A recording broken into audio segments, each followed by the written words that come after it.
David, of Shark and Man. Yes. So lovely to have you here. Congratulations.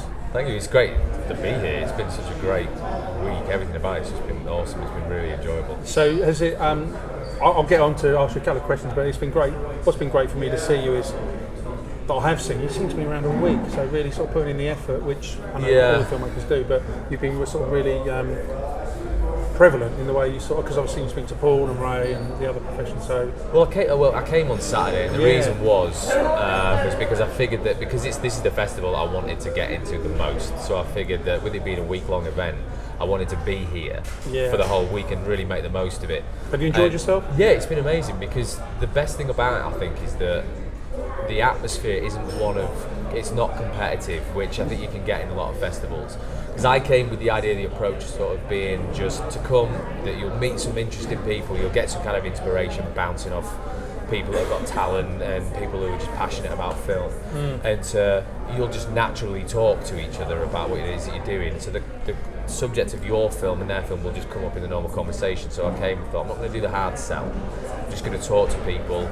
You'll connect with people you get on with. You'll make new friends and stuff, you know. And if they decide, well, now it's come to today, if they decided they want to go in and they want to sit down and make the effort to watch the film, I want them to be there because they want to be there, not because they feel like they have to, because they spent 2 or 3 days in the bar with me until 5 o'clock in the morning. Yeah. So not that I've seen you doing that, but you might have done it. Yeah, I've not had much sleep this week. Dear, it probably shows now, but yeah, it's been brilliant. Just the atmosphere is perfect. Thank you. For me, it just works perfectly for me. Thank you. That's really kind. So, yeah, if you could tell us, I mean, I've seen the film, but if you could just, for the sake of our viewers, tell us what the documentary is about, why you decided to make it, and give us, you know, some of your background that led to this. Well, my background is I've always been really, really passionate about sharks since the age of 3. I've just loved sharks. There's just been this one kind of constant thing throughout my life. The two things that have been constant throughout my life: sharks and Manchester United. And that's what everyone sees to know me. Let's not talk about a second one.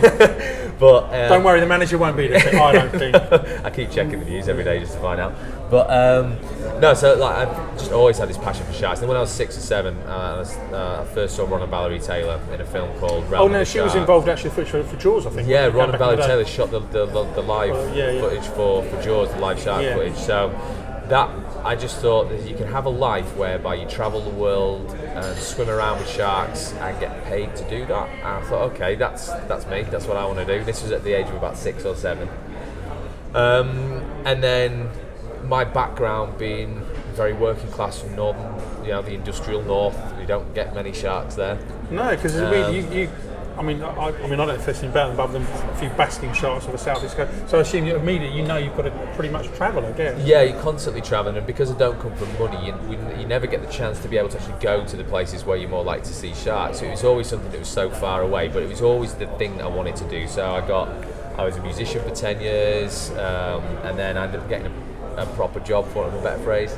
So did that for 3 years, and then I just realised that my life, I was getting older, I wasn't doing what I wanted to do. And then one day when the alarm went off that Monday morning, I couldn't take that feeling of dread in the pit of my stomach anymore. So I just went in and just quit, and they said, you know what you're going to do, so I'm going to go make films about sharks. And my boss was great. He's like, well, that's very, very brave, so we'll give you a little bit of extra money in your last pay packet and good luck with it. And then I just in the process of, I need to learn how to make films, everything. I didn't even own a camera at the time. So you had no backup plan? No savings. In terms of money? No savings, no camera. I didn't know what shutter speed was, frame rate. I didn't have any connections. I didn't have anything that would have made it a viable prospect to actually do it. It was ridiculous. So the film is essentially, it's kind of, that ties in with that. It's this idea of just follow your passions, follow your ambitions. You get one chance at life, give it a go. Even if you just give it one go, just have a go and commit and do it properly if you feel able to do that. And there was this, and it's tied around this incredible story that I knew about a reef in Fiji, which had been fished into oblivion. It was completely dead, but then had been brought back to life when the sharks came back. So the sharks actually helped this reef come back to life. Really? And now there's 500 species of fish there. Soft coral has regrown. Wow. It's the Teeming biggest with sharks sharks? you can ever imagine. Yeah, it's just this incredible story. And it was all done by a small handful of people who believed in changing the world for a better place, which ties in with my kind of ethos in the world. So it's not just sharks; it's the environment and everything that's rolled into whole, it. yeah, the whole marine ecosystem. It's a protected place now, and now because they run this incredible shark dive out of it, it generates money for the economy. So it stimulates Fiji economically. It's tied in with the culture because they worship shark gods there and the horse gods, snake gods, all that kind of thing. Or they used to, should I say? It's now the missionaries kind of sort of that when they stop being eaten. The missionaries sort of that like now it's kind of westernized religions got into it, but there is still this huge rich tradition of just living alongside sharks as being part of their culture. You know, the sharks are on the money, so they have the sharks everywhere you look. So I wanted to tell this retrospective story, but in a way in which I'm going on this journey of self-discovery. So it's almost taking the viewer by the hand and saying, I don't really know what I'm doing here in making a film, but I'm making a film about it, so let's go on this adventure together. Whilst making it cinematic as I possibly can. So you've got no experience. No. You haven't got your diving badges. Well, I was a diver. I had Right, experience diving with sharks prior to that, so I was a diver. Right, sorry. But in terms of the film side of things, I remember the Thursday morning, 8 o'clock in the morning, I set up Google and it's like, how do you make a film? And watched loads and loads of films. That was how I learned to become a filmmaker. Thank God for the internet. Eh? Exactly, yeah. Just going out and doing it. And I've always appreciated art and cinematography. I didn't understand why I appreciated it. Now, as a professional cinematographer, now I do understand why I appreciate it. But there was always, the idea was just to do something honest and something beautiful. And why? I love shots. The apex predators. They seem to be like perfect predators. Yeah. Because you could have chosen anything, I guess. But I don't need convincing because they fascinate me. Is it true that generally speaking, over the last 80, 100 million years, their form hasn't really changed? Well, certain species, I guess. Yeah, certain. When you look at, in particular, like the hammerhead, for example, evolution has played a part where its head is that shape for a specific reason and it works. And because sharks, it's a perfect sign of why sharks are so incredible, is because evolution, they haven't changed that much because they haven't needed to. The marine environment has actually adapted and changed around sharks. Right. And sharks have played a role in that. So the schooling of fish, the idea being that safety in numbers. Yes, a ball of fish and stuff like that. Yeah. Sharks are one of the main marine animals that actually influence that behaviour becoming innate in species. The sharks, so we need to stay away from the sharks. So the role of the shark in the marine ecosystem is it actually ensures that everything else can prosper and survive. Yes, part of prosperity and surviving in the marine ecosystem means that you might get eaten one day, or you will get eaten one day, but it's always all for the greater good. It's for the marine world as a whole relies on the top of the food chain, and then it's the trickle down effect from that. So they have this incredible environmental. They're incredibly important. It's so important, but for me, the thing it's always been for me is charisma. It's to just have. They're a beautiful animal. Some of them are very dangerous. They can eat you sometimes. There's the mystery there. It's just this charisma. They look cool. They have this way of doing things. I say in the film, my passion for sharks is childlike. It's just, I don't believe in taking away from the idea of sharks what first gets people to be fascinated about, which is the danger. It's the mystery. It's that kind of. They can be quite scary with the big teeth. I have a little boy, he's 2.5, and even without my influence, really loves sharks. Sharks and dinosaurs. Yeah, I've got 3-year-old dinosaurs. Is his thing. So I can totally relate to it. And it's these big, crazy-looking, charismatic animals, and people are just drawn to that. So what I wanted to do with the film was, the conservation message in there is self-explanatory, and I understood that. So what I didn't want to do is hit people in the face with this big conservation hammer. What I did is just tell this great story, which is relatable back to an audience which maybe wouldn't normally watch that kind of film, because for the first time ever they're seeing a normal guy doing it, who maybe looks like them, who maybe speaks like them, sounds like them, like your everyman type thing. So engage an audience in that way. and just tell this incredible story and give them the resources to go away and say, I don't need to tell you how amazing sharks are because you've just spent 98 minutes watching how amazing sharks are, and then go out with questions. And what about because somehow this has got to be financed. Somehow you've got to find the money to put this together. I mean, beautifully made, fantastic show, filming all this, but I suppose the first thing is, okay, I've got to sell the store. Where the hell, how am I going to fund this? Because it's not just a film, you've got to get transport there, you've got to get there, you've got to get everyone else. I mean, it must have been, I can't imagine a killer. It was a baptism of fire, because I quit my job and I had no savings. I did it completely the wrong way. Did you have a partner at this time? No, I had a girlfirriend at the time. And you said, "Hi, honey, I'm home." Yeah, well, she must have known, I guess. Well, yeah, she knew. I mean, she's always been really supportive of that. I mean, we have a little boy together, and she's just the most wonderful mum you could ever imagine. She's fantastic. We still have a really close relationship, even though we're not together anymore. But ultimately, following this passion did ultimately end up playing a part in that relationship coming to a close, because the making the film, it was 5 years and it was no money, and then I became a dad halfway through the process as well.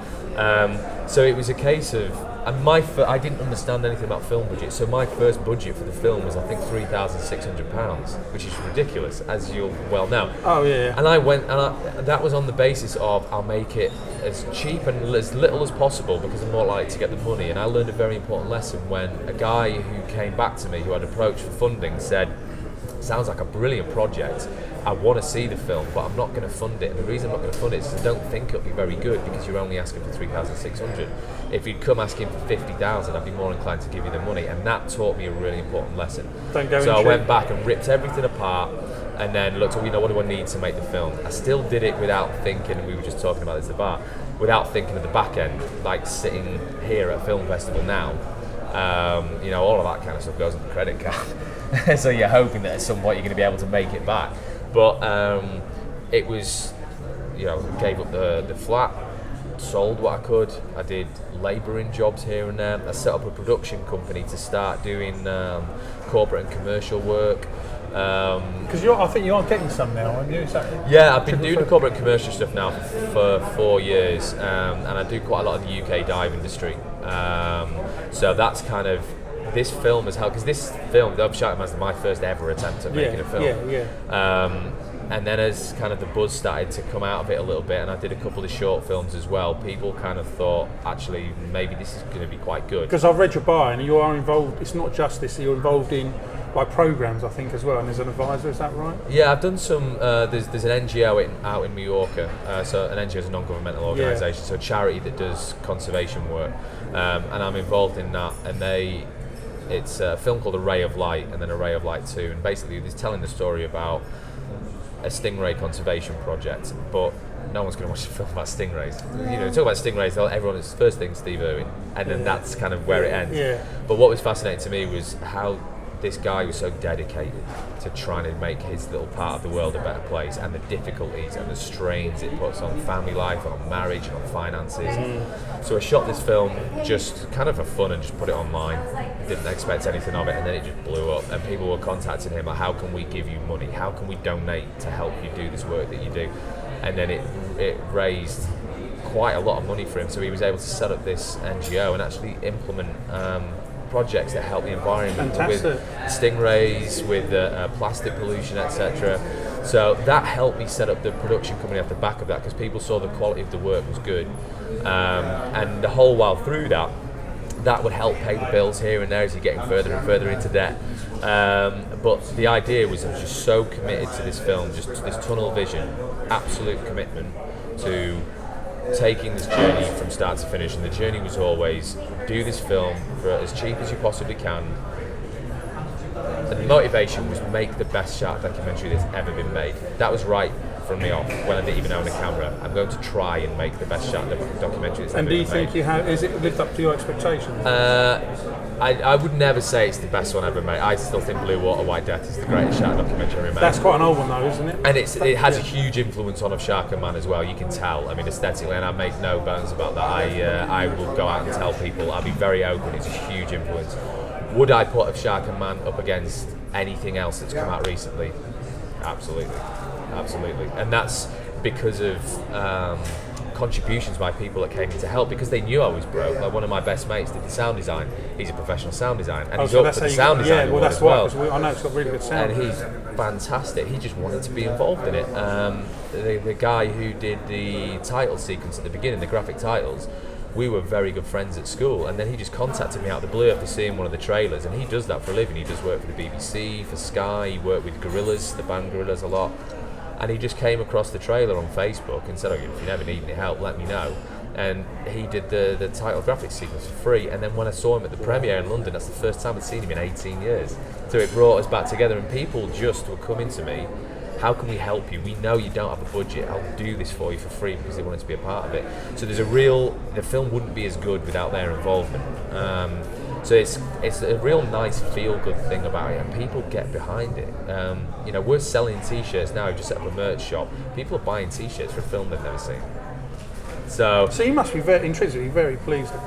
Yeah, it's the way it's developed and the way it's progressed has been really, really good, and I think what people value is that it's got a heart and it's got a soul in it, and there's things in it. Would I look at the film now and other things that I'd change? Yeah, you talk to any filmmaker here, they'd say exactly the same thing. It's always a good question.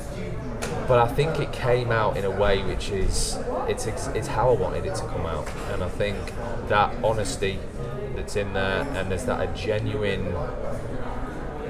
Just this genuine, I wanted to go and make the best thing I could possibly make, and that people would see it and they'd come out feeling good, not just about the film but about themselves, and that they'd get something positive out of it. Because conservation messages are generally horrible imagery of animals being grossly mistreated, and it doesn't make you feel good. And I wanted to do something which made people come out of a theatre or watch it on TV and think, actually no, if you do something good, there's a benefit to it, and it works when it works and you do it properly. So there are good things going on, so let's do more good things. Because it's easy for people to do something good, no matter how small, than it is for them to stop something bad, because that's usually done on such a grand scale. Normally you can't do anything about it. So it was just the whole thing that permeates the entire film is honesty, and just be genuine and just be real. Most of the little interview sections with me where we built the narrative around, we did it in one take. Like the end of the final dive, I come up, spit my reg out, and there's just phlegm all over the shop. Normally, a normal TV said, "Can you do that again?" Yeah, we don't want that. And it's like, no, because it's real. You wanted something that I wanted when I want to be out the water, and immediately the first thing is, this is my initial and immediate reaction to it. So it's all as genuine and honest as we could possibly make it. And I assume you're following this from another short film, or not, or is something else you're looking at? In terms of what's coming after this, the idea with this film is that this is the first of a series. This is essentially a pilot, and I am creating a niche for myself whereby marine-related factual programs or films, which are done in a very cinematic way, which super high quality and are real and genuine, because there's not a lot of honesty in the world these days. People are fed things that is manipulated, it's not a real portrayal of the world, and I believe that the world's an incredible place. Give people something that's real, and be integrity, be honest, and be good about it, and hopefully that enough people appreciate that, where they actually, maybe a network thinks it's about time that we started putting a bit more value on positive, good stories that are well made, that come from the heart, that kind of thing. So that's the big motivation behind everything. Be the guy that does the shark films and do it better than everybody else. That's the motivation for everything. And that doesn't devalue what other people do. It's just the thing that motivates me to keep going, to drive it, and to just to put as much good stuff out there as possible. That will probably be the main thing, I think. David, thank you very much. Thank you for having me. Thank you so much.